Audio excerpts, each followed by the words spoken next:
At the core of every home gym is a good barbell, or 2, or 7, depending on how big your problem is. Today we're reviewing the Bare Steel Equipment Iron Skull Power Bar and Blue Collar Barbells, which are a couple of their barbell offerings that I've been using extensively as my go-to training bars for the last 5 months. I've been a longtime supporter of Bare Steel Equipment and owner of a few of their other products for almost 4 years, and I haven't seen too much recent content around their barbells, so I wanted to highlight each of these, go over the differences, intended purposes, and help you figure out which one or both would be a good staple in your gym to fit your barbell preferences. So let's check it out.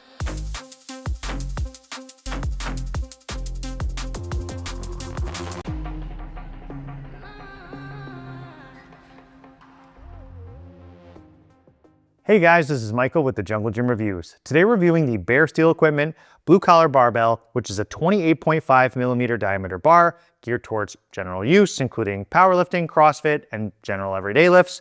We also have the Iron Skull Power Bar, which is a 29 millimeter power bar with a black chromium shaft and aggressive knurling geared towards powerlifting, or for those who like a traditional power bar and a stiffer bar feel. We're going to compare these side by side, go over the features, specs, pricings, and talks about my experience using them. Before I get into the review, if you could quickly hit that subscribe button below if you haven't already, it will continue to help us grow the channel. Make sure you get notified when we post our weekly review videos throughout the rest of 2025. And if you're interested in purchasing either of these bars after the review, please check out that affiliate link in the description below. So for those who aren't familiar with Bare Steel Equipment, they're actually one of, if not the first company to offer those weight stack adder pins that you've probably seen popping up all over the place now. I'm talking about the pin you insert into the typical weight stack that has a rod on one side and an Olympic sleeve on the other.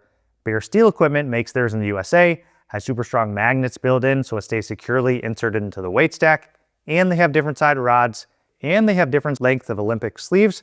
These are a great way to add more weight to any machine, and the 3 weight pins from them I've owned to date are extremely high quality, just work really well, especially with those magnets in there embedded to stay in place so they function as intended. In the last few years now, they're starting venturing into other gym products, now manufacture everything from barbell chains, cable handles, and now even barbells. Based on the premium quality of their other products, of course, I wanted to see how their barbell options stacked up to others. So now the first bar we have here is the Iron Skull Power Bar. It's a 29 millimeter barbell, and again, it's a power bar, meaning it has this center knurling, which is used during squats to keep the bar firmly in place on your back. I've always really enjoyed using power bars for squatting, but some people find it rips up their neck or back skin too much. Funny story, my dermatologist annually expressed concern a few years back after seeing those thicker and darker marks that the power bars had left from years of me high bar squatting. This Iron Skull Power Bar is also rated for 1,500 pounds as considered a stiff bar at 200,000 PSI tensile strength. Simply that means when the bar is loaded, the shaft of the bar has less bend or flex under heavier loads, which again is more suited to this stable, direct force transfer powerlifting style. In real life though, I'm not lifting enough weight to notice a major difference between a multi-purpose bar and a powerlifting bar, even though yes, you can feel it slightly side by side, but I do want to mention it for those who are benching, squatting, and deadlifting hundreds and hundreds of pounds. One of the things I personally really like about this bar is the black chromium shaft. Not only does it look really sleek, especially with the contrast of the sleeves, but basically it feels like a natural metal rather than a painted or coated surface. I really like this then because then you don't have to worry about the paint chipping or fading over time. The other main selling point of this bar, what I was really looking forward to based on the photos and description, was that sweet, sweet volcano knurling. Again, after owning other Bare Steel products in the past, like those safety squat bar handles, I know they do a fantastic job with their aggressive knurling and just the overall grip and hand feel they have. They classify this bar as having aggressive knurling, and again, although I'm not a barbell expert, I can for sure say it's aggressive, but definitely not over the top. But it feels slightly deeper and a little more peaky than my favorite Bare Steel Rogue Ohio Power Bar I owned, but not quite as aggressive as this Bells of Steer Bare Naked powerlifting bar that I have a review coming on in a few months. My Ohio Power Bar in the Bare Steel finish, I would rate it about a 5 out of 10 on the aggressiveness scale, and this is about a 6.5 out of 10. That Bells of Steel one is about an 8 out of 10, just to give you an idea on the overall aggressiveness between those frames of reference. Some of the other few specs to note is the overall bar length for the Iron Skull Power Bar is 86.75 inches, and it weighs the same as a traditional power bar at 45 pounds. The bar sleeves themselves are made of hard chrome, so they're very durable and will not scratch easily, or really at all, no matter if you use metal plates or use this bar as a landmine bar or similar. The sleeves have built-in bushings and have 15.5 inches of loadable length. The total price of this bar is $339.95 with free shipping, but the bar is imported, unlike some of their other options like this blue collar barbell, which we'll talk about shortly. What I like about this bar and what I use it for are definitely the traditional power lifts, especially squatting, again with the center knurl, and deadlifting again for the grip and overall aggressiveness of the knurling. I don't have to use chalk or straps with these except for the heaviest of single rep maxes, which honestly I don't do frequently anyways.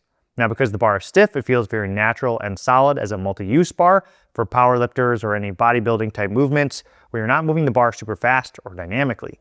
However, despite years of lifting and having built up plenty of calluses on my hands, sometimes this bar feels slightly too aggressive for my liking, especially on colder mornings here in Michigan or when I'm lifting first thing in the morning and I'm not yet quite warmed up.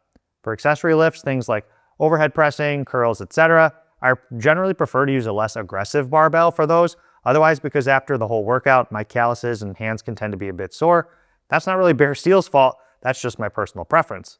Otherwise, the quality of this bar is great, and I really appreciate the durable black chromium coating again, which I don't have to worry about scratching or chipping or rusting, being stored in my garage during high humidity climates. Overall, it's going to continue to be a very durable multi-use bar that will hold up excellent over time and handle everything you throw at it.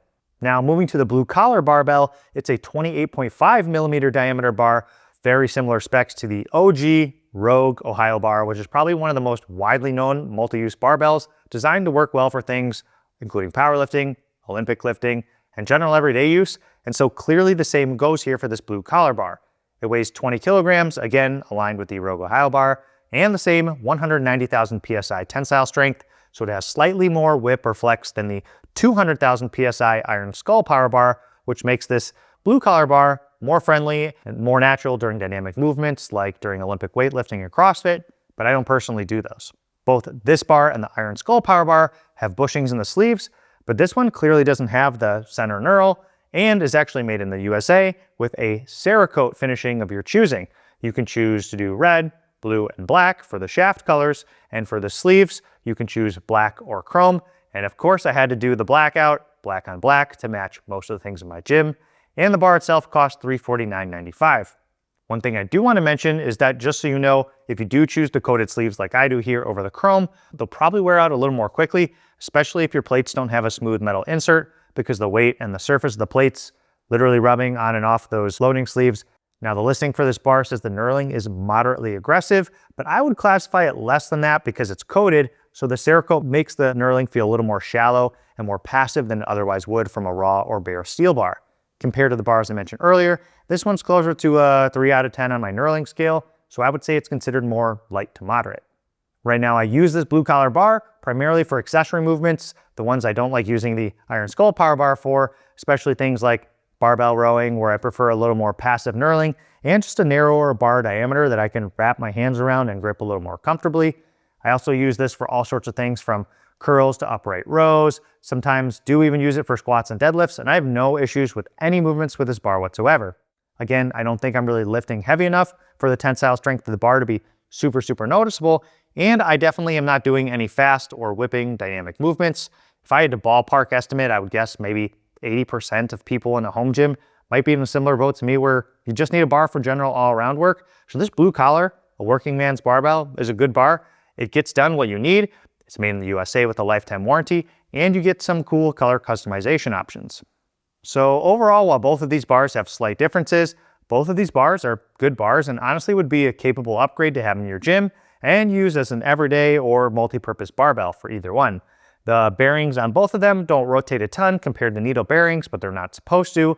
If you like aggressive knurling with a stiff bar and a center knurl for squatting, go with the Iron Skull power bar. If you prefer something a little narrower at 28.5 millimeters that has a little more give and is a little less aggressive knurling, not to mention, again, made in USA, this blue collar barbell is going to be your friend.